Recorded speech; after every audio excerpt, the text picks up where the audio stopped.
ኤምፔሳ ጋር ተያይዞ እንደምታስታውሱት እንግዲህ አንደኛውና መሰረታዊ የሆነ ጉዳይ ወደ ምላሹ ወደ ማብራሪያው ከመሄዴ በፊት ይህንን ጉዳይ በሚመለከት በሚዲያ ሲዘዋወር ስለነበረው መረጃ ወይም ኤምፔሳም ሆነ ሳፋሪኮም ሲያነሳው ስለነበረው ክሌም ኢትዮ ቴሌኮም ዝም ብሎ ሳይሆን አንጋፋ ተቋም እንደመሆኑና በስርዓት የሚመራ ተቋም እንደመሆኑ እንዲህ አይነት ስትራቴጂክ የሆኑ የቢዝነስ ዲሎች ጥያቄዎች በሶሻል ሚዲያ የሚጠየቁና በሶሻል ሚዲያ የሚመለሱ ሳይሆኑ እናንተን አይደለም እያልኩ ያለሁት ጥያቄ አቅራቢውን ራሱን ኤምፔሳን ጨምሮ ማለት ነው።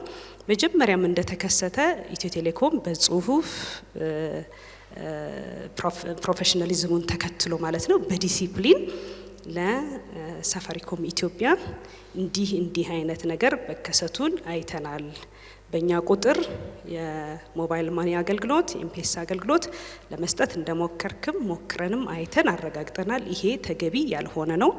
ከኮምፕላያንስም ከስርዓቱም ውጭ ነው። የኢትዮ ቴሌኮምን ደንበኞችና የኢትዮ ቴሌኮምን ቁጥር ኢትዮ ቴሌኮም በኃላፊነት የሚያስተዳድረው በኃላፊነት የመዘገባቸውን ደንበኞቹን ከስርዓት ውጭ ሆኖ ይሄን አገልግሎት መስጠት ትክክል ስለማይሆን በአስቸኳይ እንድታርሙት። እንደምታውቁት ከተፎካካሪያችን ጋር እንፎካከራለንም እንተባበራለንም። በምን ጉዳይ ተተባበራላችሁ ካላችሁ ኢንፍራስትራክቸር ሼር ያደርጋል። እኛም ኢንፍራስትራክቸር ሼር የማድረግ አገልግሎት እንሰጣለን። ይሄ ከፍተኛ የሆነ ዲሲፕሊን ይጠይቃል። የሊደርሺፕም ሆነ የባለሙያ አይደል ዲሲፕሊን ይጠይቃል። ስለዚህ ምንም እንኳን ዘመኑ የሶሻል ሚዲያ ዘመን ቢሆንም ከስርዓት መውጣት ተቋም በስርዓት መመራት በስትራቴጂ እንደሚመራ በዲሲፕሊን በፕሮፌሽናሊዝም ደግሞ መመራት ይጠበቅበታል። ያ ሲሆን ነው የተቋምንም ሆነ የሀገርን ጥቅም የማህበረሰቡንም ጥቅም ማስከበር የምንችለው። ይሄ ግልጽ መሆን ይገባዋል ማለት ነው። ስለዚህ ይህን መሰረት አድርገን ለሳፋሪኮም ኢትዮጵያ ብቻ ሳይሆን ምናልባትም ፖሊሲ ሜከሮችስ ምን አሉ፣ ሬጉላተሮችስ ምን አሉ የሚል አያይዞ አንስቷል ተወቦና ይህንን ምላሽ ደብዳቤ ስንጽፍ ለኢሴም ለናሽናል ባንክ ኦፍ ኢትዮጵያ እንደዚሁም ለኢንሳም ለሚመለከታቸው ማለት ነው ጉዳዩ ለሚመለከታቸው መጀመሪያ ገና እናንተም በሰፊው ጉዳዩን ከመስማታችሁ በፊት ማለት ነው ሁለተኛው ራውንድ ከመከሰቱ በፊት ማለት ነው ኦፊሻሊ በደብዳቤ ያሳውቀናል። በአስቸኳይ የማስተካከያ እርምጃ እንዲወሰድ ይሄ ተገቢ አይደለም ብለን ማለት ነው። ስለዚህ መጀመሪያ ላይ የነበረው ምላሽ ምንም እንኳን ሁሉም ሬጉላተሮች በጽሁፍ ለጉዳዩ ምላሽ ባይሰጡም ለሳፋሪኮም በተሰጠው ኖቲፊኬሽን ኦራል ኖቲፊኬሽን ኦር ቨርባል ኖቲፊኬሽን እንግዲህ ማለት ነው አቁሞት ነበረ ለማስተካከል ማለት ነው። ከዛ ሁለተኛ ጊዜ ደግሞ እንዳያችሁት እንግዲህ ተከሰተ ማለት ነው። ስለዚህ በሁለተኛው ጊዜ ሲከሰት ኢትዮ ቴሌኮም ያደረገው ነገር ቢኖር ደንበኞቹን የመጠበቅ ኢንፍራስትራክቸሩን የመጠበቅ የዘረጋውን መሰረተ ልማት የመጠበቅ ግዴታና ኃላፊነት አለበት። ስለዚህ መጀመሪያው ለሁላችሁ እኛም የማናቀው ነገር ይኖረው ወይ በኢንዱስትሪው ዲጂታል ሊትረሲ ትላላችሁ ምናልባት የማንገነዘበው ነገር ይኖረው ወይ ብሏል ተወቦና አዎ with due respect ብዙዎች ኢትዮ ቴሌኮም ኔትወርኩን ዘጋበት በሚል ነው የተረዳው። ኔትወርክ አልዘጋ ነው፣ ደንበኞቻችን ናቸው አቢዩዝ የተደረጉት። ስለዚህ እንደዛ አቢዩዝ አይደረግም፣ በመሰረቱ አይደረግም። የሌላ ሀገርስ ተሞክሮ ምንድነው ካላችሁ በሌላ ሀገር ተሞክሮ አንደኛው ኦፕሬተር የሌላኛውን ደንበኛ እንደፈለገ እየወሰደ አገልግሎት አይሰጥም። ሞባይል መኒም እየተሰራ ያለው በሰፊው አፍሪካ ሀገር ውስጥ ነው እንደምታውቁት። ሁሉም ሀገራት ላይ እየተሰጠ ያለው ሰርቪስ እያንዳንዱ ኦፕሬተር ኢትዮ ቴሌኮም ለምሳሌ የዛሬ 4 አመት ገደማ የነበሩትን ደንበኞች ወደ ሞባይል መኒ ያመጣበት በርካታ ስራ ሰርቶ ነው። የሞባይል መኒ አንደኛ ላይሰንስ አውጥቶ ላይሰንሱን ለማውጣት የሚገባውን በርካታ መስፈርቶች 2 አመት ፈጅቶበት ነው ኢትዮጵያ ገቨርንመንት የሚመለከተው ሬጉላተሪ ቦዲና የሚመለከታቸው አካላት ላይሰንስ የሰጡት። ያንን ከተሰጠው በኋላ ደግሞ ደንበኞች ለሞባይል መኒ ያላቸውን ግንዛቤ የማሳደግ ደንበኛ የማፍራት ከፍተኛ ኢንቨስትመንት በካፒታል ሲቲያችን በአዲስ አበባ ብቻ አይደለም በመላው ሀገራችን ሰፊ ናት እንደምታውቁት።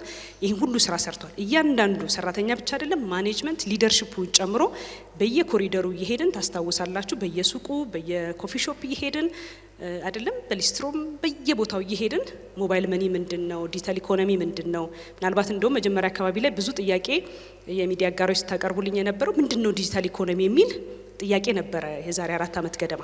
ይሄን ቢልድ ለማድረግ ሰፊ ስራ ተሰርቷል ማለት ነው።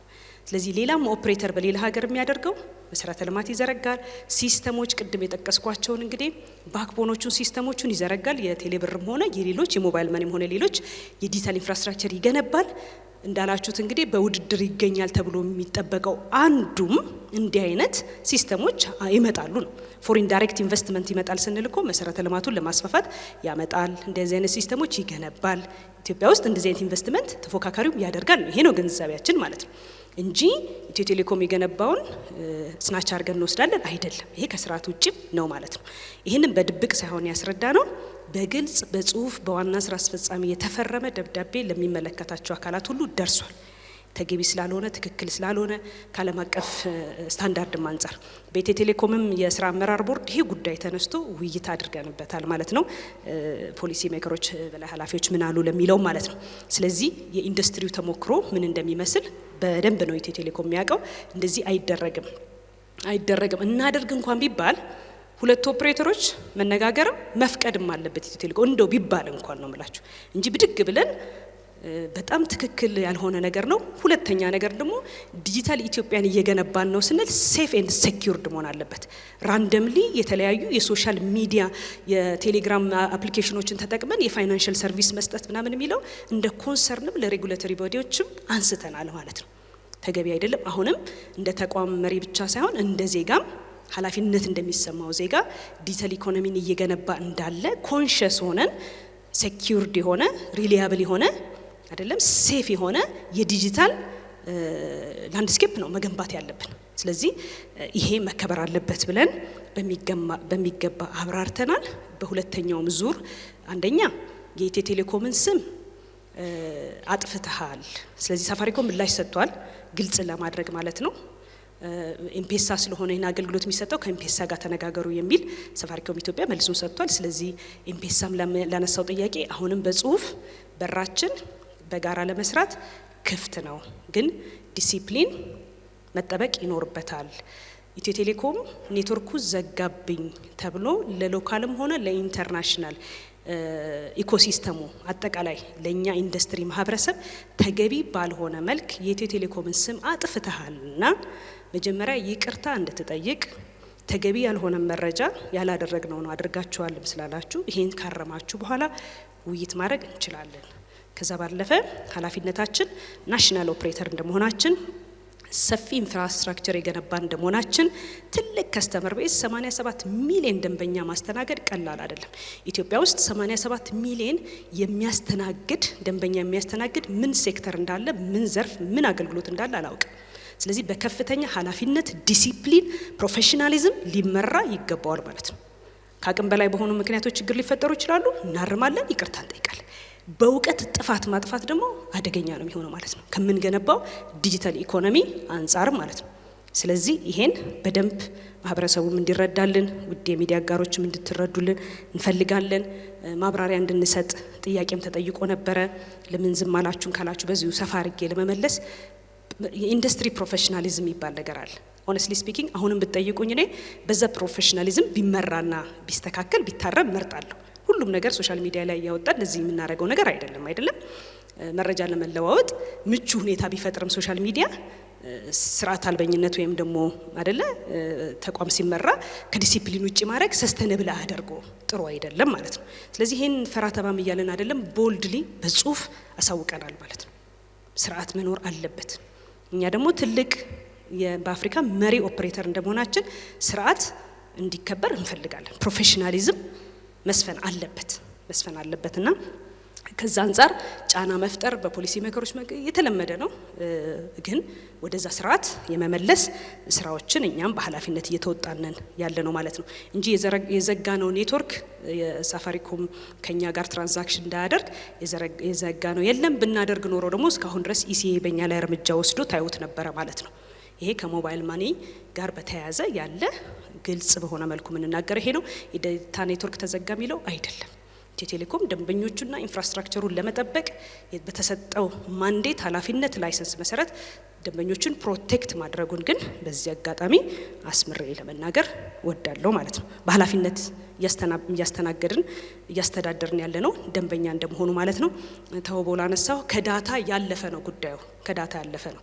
ስለዚህ እኛ ወገባችን ታጥቀን ኢንፍራስትራክቸር ዘርግተን ማህበረሰባችን ስለ ሞባይል መኒ ስለ ዲጂታል ኢኮኖሚ እንዲያቅና ከዛ ተጠቃሚ እንዲሆን ሰፊ የግንዛቤ ስራ በርካታ ስራ ሰርተን ነው ዛሬ ቴሌብር 58 ሚሊዮን የደረሰው ከደንበኛ አንፃር እንደዚሁም ደግሞ 6.8 ትሪሊየን ትራንዛክሽን የፈጸመው።